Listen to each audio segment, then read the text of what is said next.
Olá meus amigos, olá minhas amigas, é um prazer enorme estar reunido com vocês mais uma vez para mais uma videoaula de Direito Constitucional. Como eu disse aos senhores na aula passada, nós encerramos o estudo dos incisos do artigo 5º, mas ainda temos alguns parágrafos para discutir situações importantes afetas a todos os direitos e garantias fundamentais contidas nesse artigo 5º. Na aula passada, nós tivemos oportunidade de discutir temas importantes e encerramos o estudo desses incisos. E na aula de hoje, nós vamos estudar o parágrafo 1º do artigo 5º da Constituição no nosso 48º encontro. Vamos a ele. Aplicação da norma é a ideia trazida nesse parágrafo 1º. E diz o seguinte: as normas definidoras dos direitos e garantias fundamentais têm aplicação imediata. As normas definidoras dos direitos e garantias fundamentais têm aplicação imediata. E a primeira discussão que vai se apresentar é se essa aplicabilidade é direta ou indireta. Existem discussões doutrinárias muito acaloradas sobre essa situação, se a aplicabilidade é direta ou indireta, se ela pode ser aplicada diretamente ou se vai depender de uma outra intermediação de vontade para que possa ser aplicada. As discussões são as mais diversas. E a resposta a esse questionamento sobre a aplicabilidade dessas normas, nós veremos no estudo dos próximos slides com as informações que serão trazidas aos senhores, e aí vocês mesmos vão chegar às conclusões sobre o tema. Vamos então entender quais são os dois tipos de direito que se discute, que leva a essas discussões sobre a aplicabilidade. Primeiro direito, direito de defesa. Nós já tivemos oportunidade de comentar em algumas das nossas aulas sobre a ideia de direitos de defesa. Direitos de defesa são aqueles direitos que, em regra, exigem uma abstenção do Estado. Ou seja, o Estado não precisa praticar nenhum ato. Ele deve se abster para que o indivíduo possa exercer aquele determinado direito. Do outro lado, nós temos os direitos prestacionais, que são esses diferentes dos direitos de defesa, já que exigem do Estado uma prestação, exigem que o Estado atue para que possa ser tutelada uma determinada situação. E aqui, expressões sinônimas podem ser utilizadas, ou expressões para definir essas situações. Direitos de defesa são negativos, direitos prestacionais são positivos, e positivos porque exigem uma prestação estatal. Professor, dentro do artigo 5º nós temos tanto direitos de defesa quanto direitos prestacionais?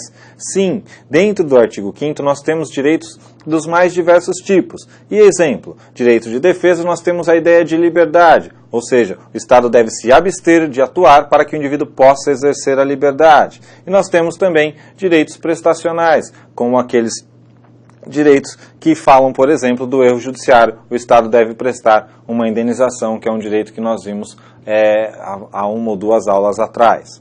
Veja, é importante entender essa diferenciação. Os direitos de defesa exigem uma abstenção do Estado, e os direitos prestacionais exigem que o Estado preste alguma coisa, que o Estado realize alguma coisa para que esses direitos possam ser exercidos. Veja, é importante frisar que existem direitos previstos nesse artigo 5º que são, em regra, direitos de defesa, mas também são direitos prestacionais. E vice-versa. É importante entender isso, que existem direitos que têm duas facetas, uma que prevaleça e outra que não tem tanta força assim. Em regra, direitos de defesa, abstenção do Estado, direitos prestacionais exigem uma prestação do Estado para com o indivíduo. Aspectos importantes sobre isso. Quando nós falamos em direitos de defesa e direitos prestacionais, estamos falando da atuação ou não do Estado. E aí surgem dois fenômenos muito importantes. Um deles denominado reserva do possível e outro direito ao mínimo existencial. Temas que também já foram vistos no decorrer das nossas aulas, mas que aqui trazemos à tona novamente. Em regra, quando se fala em reserva do possível e direito ao mínimo existencial, estamos falando de direitos prestacionais, que exigem uma prestação do Estado.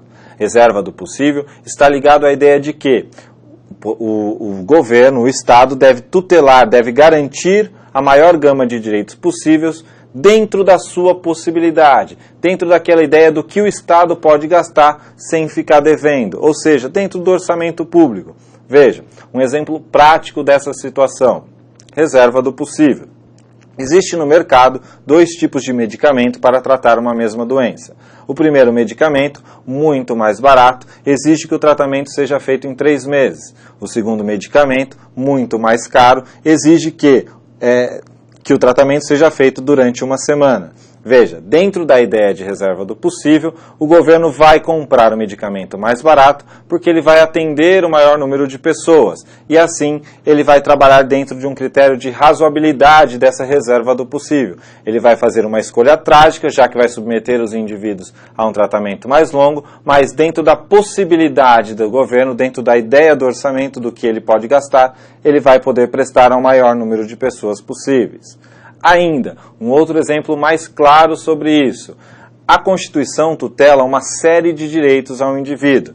Garante, por exemplo, direitos dos mais diversos tipos que exigem essa prestação estatal. E o Estado deve prestar esses direitos. No entanto, até o limite do que é possível. Ele não pode exceder aquilo que é possível para que depois não tenha problemas.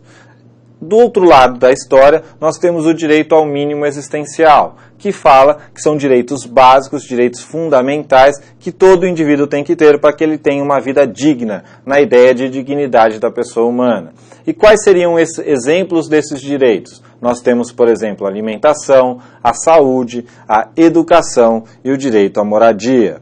Veja, aqui surge o entrechoque com a reserva do possível. Por quê? Se todo indivíduo tem direito, por exemplo, à habitação, aqueles indivíduos sem teto deveriam ter um local para morar. E o governo deve prestar, o Estado deve prestar essa moradia dentro de um critério de razoabilidade, dentro da reserva do possível.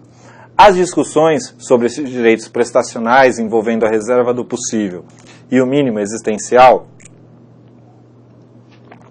são as mais diversas e são muito importantes para que vocês compreendam uma série de discussões constitucionais.